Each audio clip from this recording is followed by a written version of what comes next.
देखिए, अभी हमारे पास एक प्रश्न है कि स्मृति का जो स्मृति होती है यानी मेमोरी, उसका एक स्पष्ट न्यूरोदयिक आधार होता है और इसका आंसर हमें देना है। तो आइए और उसको देख लेते हैं। हम सभी जानते हैं कि जो मेमोरी होती है, ये शॉर्ट टर्म मेमोरी होती है और एक लॉन्ग टर्म मेमोरी होती है, जिसको हम शॉर्ट टर्म को एलटीएम बोलते हैं और जो लॉन्ग टर्म होता है उसको एसटीएम बोलते हैं। जो शॉर्ट टर्म होता है उसको एसटीएम और जो लॉन्ग टर्म होता है उसको एलटीएम बोलते हैं। कई और एसटीएम का हम पहले न्यूरोजैविक आधार देख लेते हैं। कई शोधकर्ताओं जिसमें गोगार्ड तथा हेब ने का प्रमुख नाम है मत जाहिर किया कि एसटीएम से में अंतर संबंध न्यूरॉन्स में जटिल रूप से थोड़े समय के लिए एक तरह का वैद्युतीय संचरण होता है। जबकि यह संचरण जब तक यह संचरण होते रहता है, एसटीएम में व्यक्ति सूचनाओं को संचित रखे रहता है। चूंकि यह सूचनाएं थोड़े समय के लिए अर्थात चंद सेकंड के लिए होता है, इसलिए एसटीएम में सूचनाओं को व्यक्ति मात्र 20 से 25 सेकंड तक ही रख पाता है, संचित कर पाता है।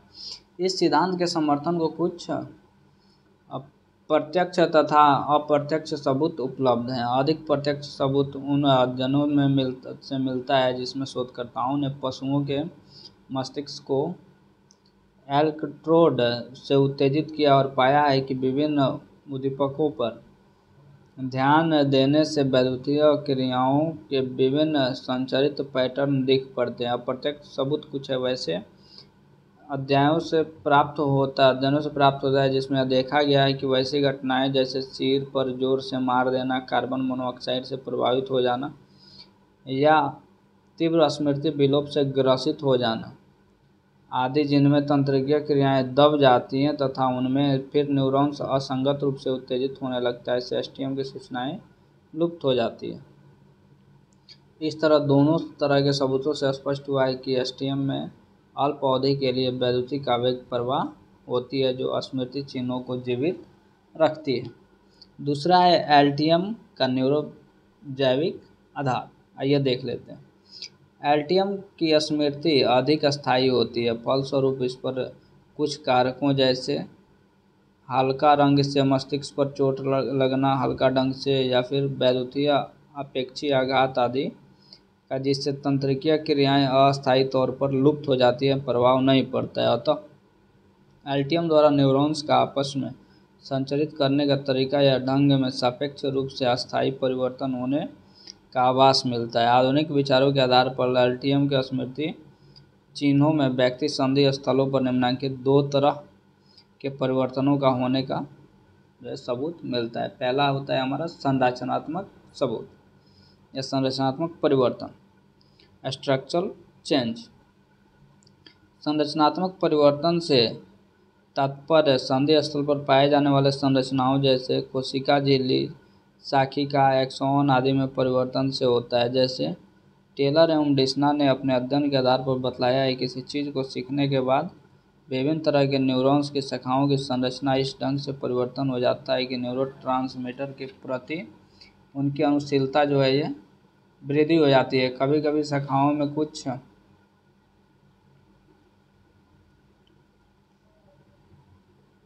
अतिरिक्त संरचनाएं विकसित होती हैं ताकि कुछ विशिष्ट प्रकार के न्यूरोट्रांसमीटर को आसानी से ग्रहण किया जा सके। इनमें कुछ संरचनात्मक परिवर्तन तो तुरंत हो जाते हैं, परंतु कुछ संरचनात्मक परिवर्तन ऐसे होते हैं जिनके पूरा होने में काफ़ी समय लग जाता है। शायद यही कारण है कि नए स्मृति चिन्ह बनने के एक खास अवधि में इन्हें विलोपित होने की संभावना तीव्र बनी रहती है। पहले के मनोवैज्ञानिकों का विश्वास था कि यह अवधि अधिक से अधिक कुछ घंटों तक ही बनी रहती है, परंतु हाल में स्क्वायर एवं स्पैनिक के द्वारा किए गए शोधों से स्पष्ट हुआ है कि स्मृति चिन्हों द्वारा उत्पन्न संरचनात्मक परिवर्तन की यह प्रक्रिया जिसे पूरा होने पर चिन्हों का सुदृढ़ीकरण निर्भर करता है कि अवधि कई महीनों या कई वर्षों तक हो सकती है। दूसरा है रासायनिक परिवर्तन। रासायनिक परिवर्तन से तात्पर्य वैसे परिवर्तन से होता है जो न्यूरोट्रांसमीटर जैसे तत्वों की मात्रा, संरचना जिसके द्वारा संधि स्थल पर तंत्रिकीय सूचनाओं को ढोए जाते हैं में होता है। आधुनिक शोधों से स्पष्ट हुआ है कि एलटीएम में स्मृति चिन्हों के कारण विशेष तरह के न्यूरोट्रांसमीटर की उत्पत्ति तथा प्रवाह की दर में विशिष्ट परिवर्तन होता है। यैकनर तथा उनके सहयोगियों के अनुसार एसिटिल कोलाइन नामक न्यूरोट्रांसमीटर की कमी होने से स्मृति चिन्हों में जो है प्रत्याहार है ये बुरी तरह से प्रभावित होता है। इसके अलावा और भी कई तरह जैसे आणविक सिद्धांत है, कोरसाकॉफ संरक्षण है और स्मृति लोप भी है। इसके बारे में पढ़ने पे हमें इस चीज़ के बारे में स्पष्ट हो जाता है कि जो